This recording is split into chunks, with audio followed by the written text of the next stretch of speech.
horror fans. Once again, it is me, the Horror Miser Monty G. Yes, it's finally time to do another movie review. We're going to review the movie Blackwater Abyss. Yeah. Now, Blackwater Abyss is a 2020 Australian horror film. It was directed by Andrew Tawaki. I believe I pronounced his name right. It was written by John Ridley and Sarah Smith. It stars Jessica McNean, Luke Mitchell, Amelia Golden, Benjamin Hodges, I know I screwed that name up, and Anthony J. Sharp. Now, in this particular movie, 5 friends exploring a remote cave system in northern Australia find themselves threatened by a hungry crocodile. Oh boy, here we go again. Now, there's been quite a few decent horror movies from the land down under. We have Wolf Creek, The Loved Ones, and Rogue. Yeah, Rogue was very good. You got to see. If you haven't seen that one, you definitely have to check out Rogue. Now, in 2007, we were treated to a decent crocodile horror film called Blackwater. That was written and directed by Andrew Tawaki. It was a moderate success, so several years later, here we are now. We have the sequel, Blackwater Abyss. Now, in this one, 5 young people, Eric and his girlfriend Jennifer, his brother Victor, and his girlfriend Yolanda, and their best friend Cash, decide to explore a cave system in northern Australia. Unfortunately, a sub hits and floods the entrances through all the caves, and now they're stuck. But the only problem is that there's a hungry crocodile in this cave system. Oh, no. Now, I'm pretty sure everyone is thinking that, isn't this something similar that Andrew did with The Reef? Yeah, somewhat similar situations, but the only difference is that movie features a shark, and this one features a crocodile. Now, the one thing Andrew continues to do is making a movie that's well produced. This one is well produced. We have some nice wide shots of the area where the young people are going to. The underwater and cave scenes are dark and eerie looking, and it creates a type of atmosphere that you need for a film like this. Claustrophobic, dark, eerie, you can't see shit. It puts the people in danger, and that's how you want this film to look like. And it's the same thing what he did in The Reef. Now, while the film looks decent and is well produced, unfortunately, it really doesn't do anything to add something different to this type of subgenre, especially for this movie, because we have the standard cliche characters that we've seen before in other and better movies. This one is specifically, if you want to compare this to Rogue, Rogue was much better, even though the situations are somewhat different, and you still have some type of the same characters. Rogue is a much better movie than this one right here. Now, screenwriters John Riley and Sarah Smith, they certainly did not do Andrew any favors with the script that they've written, mainly because the characters are bland and boring. Nothing is done to make the audience care enough about them, so when the crocodile attacks, I believe the audience will start pulling for the crocodile to eat them. I mean, really nothing is done to these characters at all. Now, Luke Mitchell, better known from Marvel's Agents of S.H.I.E.L.D. and Blind Spot, is your typical jock character in Eric. Jessica McNean, she's okay as his girlfriend Jennifer, but she really doesn't bring anything to the table whatsoever.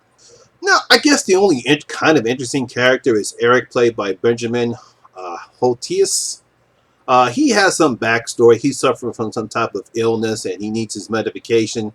I guess because they felt as though he was okay, and they needed to do something good to make him feel better. But he's the only kind of interesting character, if you want to say that much about him. Now, Amelia Golden and Jonathan J. Sharp, who plays Victor's girlfriend Yolanda and their best friend Cass, I mean, they're just there for father. I mean, that's basically what they are, what they is for father, for the crocodile.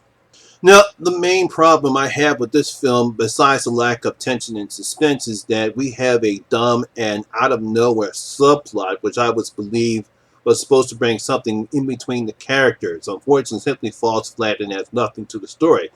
I'm not going to review what that subplot is, but if you've seen the movie, you basically know what I'm talking about. It kind of takes place during around the second act of the movie, and I guess the producers and the screenwriters felt as though they needed to add something to make the characters somewhat.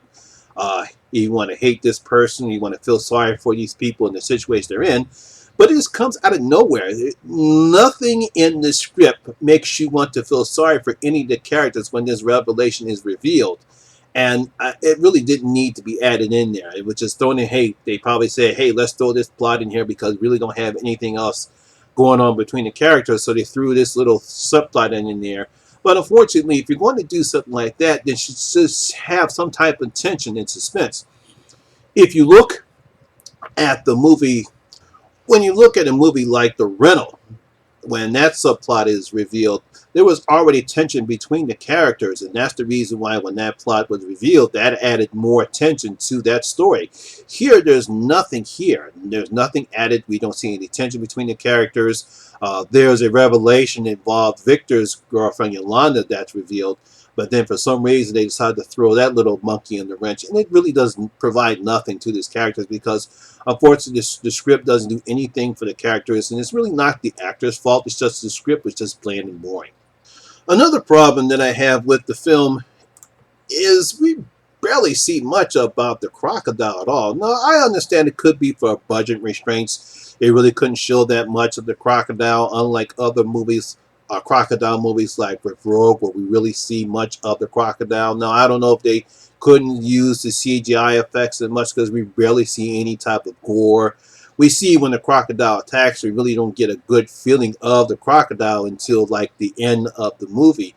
But, you know, it was kind of big lackluster, and I guess because even with the type of music they played when the crocodile attacks, it really doesn't bring any type of tension. We really don't feel anything other than the fact we're just happy to see when the crocodile does attack because we don't like any of these characters. And then we have the lackluster ending. Well, I won't say that much about it because I'm trying not to give that much away. I don't want to spoil anything. But when the ending happens, it seems to add an additional 20 minutes that really wasn't necessary. I mean, it's like something happens. I won't say who, but if you've seen the film, you know what I'm talking about.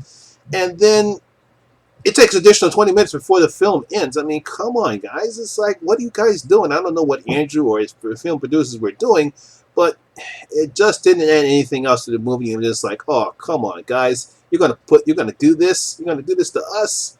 No, get me wrong. It was a nice startup. It looked like it was going to be a decent film, and the setup, everything was set up fine. We have these nice young people in here. We have some beautiful shots of northern Australia. We have this confined space, similar to like how they did in The Descent. I mean, like everything happens, but then the film falls flat, and the group gets stuck in a cave once that happens.